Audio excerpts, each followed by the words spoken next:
घरगुती रामबाण उपाय. ताप उतरण्यासाठी घरगुती उपाय म्हणजे तुळस घालून केलेला चहा प्यायल्याने ताप उतरतो.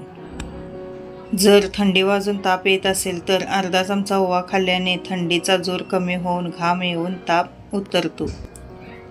डोकं दुखत असेल तर चिमूटभर मीठ घेऊन जिभेवर ठेवायचं आणि 30 सेकंदानंतर साधं पाणी 1 ग्लास पिऊन टाका. याने डोकेदुखी लगेच थांबते. ज्यांना पोट कमी करायचं आहे त्याने आठवड्यातून एकदा मोहरीचे तेल गरम करून नाभीमध्ये सोडा.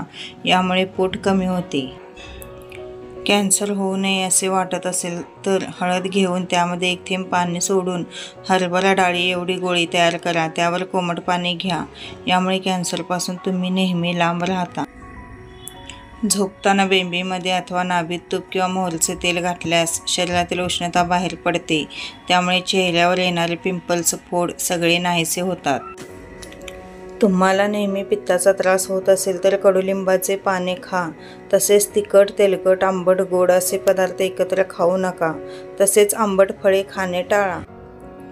गुडघेदुखी किंवा सांधेदुखी किंवा पायावर सूज आल्यास एरंडेल तेल कोमट करून त्या जागेवर हलका मसाज करा आणि तेल जिरवा. याने सूज कमी होते आणि हाडे दुखणे लगेच नाही, पण दररोज हा उपाय केल्याने आराम मिळतो. रिकाम्या पोटी कडुलिंबाचे पाने खाल्ल्यास आतड्यांचे आरोग्य चांगले राहते. तसे रिकाम्या पोटी कडुलिंबाच्या पानांचे सेवन केल्याने यकृत निरोगी राहते. मधुमेह असणाऱ्याने आहारामध्ये दालचिनीचा आवर्जून समावेश करावा. दालचिनी स्वादुपिंडाला इन्सुलिन सोडण्यास मदत करते, जे शरीरात ग्लुकोज प्रक्रियेस प्रोत्साहन देते. त्यामुळे 1 चमचा दालचिनी पावडर 1 ग्लासमध्ये दुसऱ्या दिवशी सकाळी पाणी प्या. याने तुमच्या रक्तातील साखरेची पातळी नियंत्रणात राहते. तसेच कडुलिंबाची पाने देखील खूप फायदेशीर आहेत. साबुदाणा खाण्याचा आणखीन एक फायदा म्हणजे त्यात ग्लुटेन नसते. साबुदाणा हाडे आणि दात मजबूत करण्यास मदत करते आणि लोहाची कमतरता टाळण्यासाठी साबुदाणा खूप फायदेशीर ठरते. जर तुमचा माथा ठणकत असेल तर लवंगाचे तेल लावावे. केसामधील कोंडा दूर करण्यासाठी 1 ग्लास पाण्यात कडुलिंबाची पाने, अर्धा लिंबू सालासकट टाकून 2 चमचे तांदूळ टाकावे. साधारणतः 10 मिनिटे बारीक गॅसवर पाणी उकळून त्यानंतर थंड झाल्यावर त्यामध्ये शॅम्पू टाकून धुवावे. यामुळे केसामधील कोंडा झाला असेल तर तो मुळासकट निघून जाण्यास मदत होते. कडुलिंबाच्या पानांचे सेवन केल्यास अनेक रोग बरे होतात. बऱ्याच लोकांना रात्री जेवणानंतर आईस्क्रीम खाण्याची सवय असते, परंतु रात्री आईस्क्रीम खाल्ल्याने फॅटचे व्यवस्थित पचन होत नाही आणि वजन देखील वाढते. दह्यामध्ये दुधापेक्षा 15 पट जास्त कॅल्शियमचे प्रमाण असते. शिळी भाकरी फेकून देण्याची कधीही चूक करू नका. त्यामध्ये भरपूर प्रमाणात फायबर असते.